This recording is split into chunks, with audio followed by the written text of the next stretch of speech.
Imagine a world where the three Scandinavian powerhouses, Denmark, Norway, and Sweden, unite to form a single influential entity. An entity as colorful as the Northern Lights, as resilient as the Vikings, and as harmonious as the fjords and forests that grace their lands. Now let's embark on a journey into the heart of Scandinavia, where we find Denmark, Norway, and Sweden. These countries, each possessing a distinct identity, have a shared lineage that goes back centuries. Their historical ties run deep as the roots of the ancient trees that pepper their landscapes. Periodically, the idea of these Nordic nations uniting under a single banner has surfaced, and for good reason. Their shared history and culture, exemplified by past alliances such as the Kalmar Union, have shaped the region's political tapestry, knitting it together with threads of unity and cooperation. But let's not stop at history. Let's consider the potential of a united Scandinavia. Economically, this union would be a formidable force, standing 17th in the global GDP rankings. A united Scandinavian entity would not just be prosperous, it would also be a beacon of high living standards and robust social systems. Imagine the combined might of Scandinavian innovation, from Denmark's renewable energy solutions to Sweden's technological prowess and Norway's wealth management. Picture the amplified voice on the global stage representing the collective interests of these three nations, advocating for peace, sustainability, and social justice. A united Scandinavia could indeed be a sight to behold, a new world power with the potential to shape global policies and influence international discourse. But as we bask in the glow of this potential, let's not forget the challenges that lie in the path towards it. Differing languages, cultural nuances, political intricacies, these are but a few of the hurdles that need to be addressed. The journey towards unification is not a sprint, but a marathon, requiring patience, understanding, and a shared vision. Indeed, the unification of Scandinavia could lead to a new world power, but the journey towards it is not without its challenges. Now you might be wondering, aren't these countries already working together? Enter the Nordic Council. This intergovernmental forum has been fostering cooperation among the Nordic countries since its inception in 1952. Comprising of Denmark, Norway, Sweden, Finland, Iceland, Greenland, the Faroe Islands, and Åland Islands, the Council works to ensure the free movement of people, goods, and services across these nations. The Nordic Council is a testament to the power and potential of regional cooperation. Its role goes beyond just economic collaboration, extending to areas like culture, education, and environment.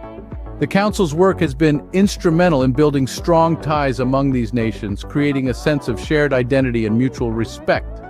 This cooperation, many believe, could well be a stepping stone towards a united Scandinavia. But when we delve deeper, we find that the path to unification isn't as straightforward as it may seem. While these countries share a rich history and culture, they are also home to differing languages and distinct cultural nuances.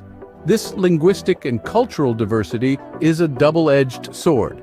On one hand, it enriches the region, making it vibrant and diverse. On the other hand, it poses significant challenges to the idea of a united Scandinavia. Imagine a Dane, a Swede, and a Norwegian sitting at a table trying to draft a constitution for a united Scandinavia.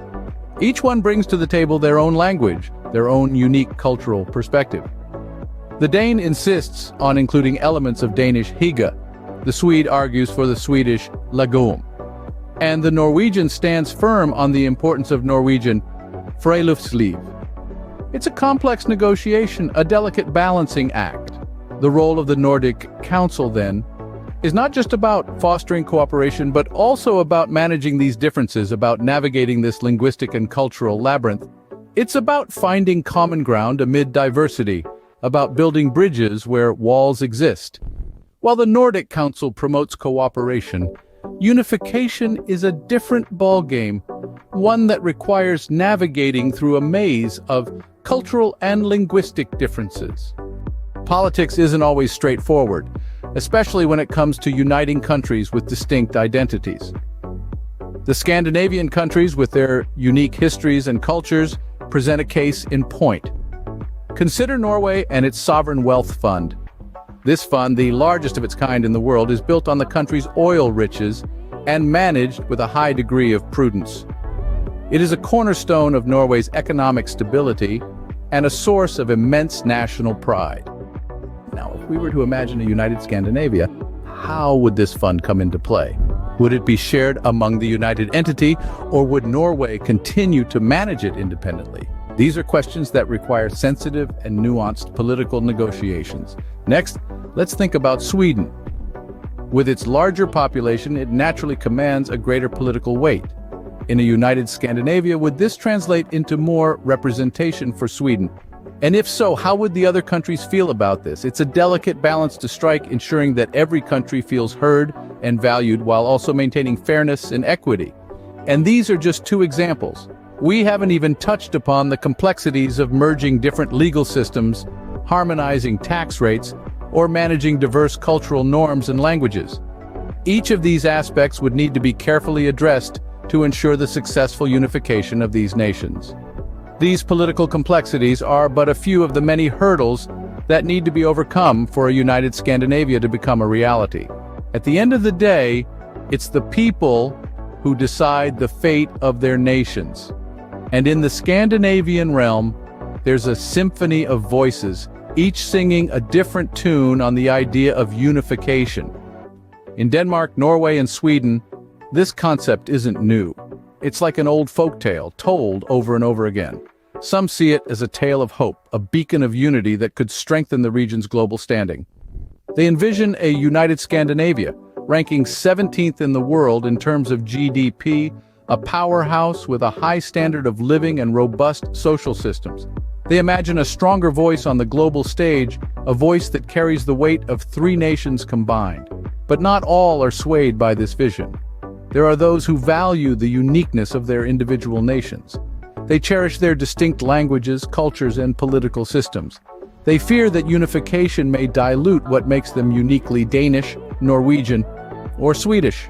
They worry about the political complexities, like how to handle Norway's sovereign wealth fund or balance the influence of Sweden's larger population.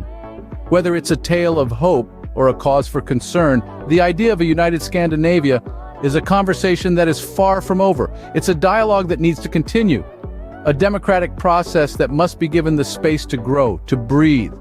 It's a decision that must be made not by a few, but by all the people of Denmark, Norway, and Sweden. So, what's the verdict?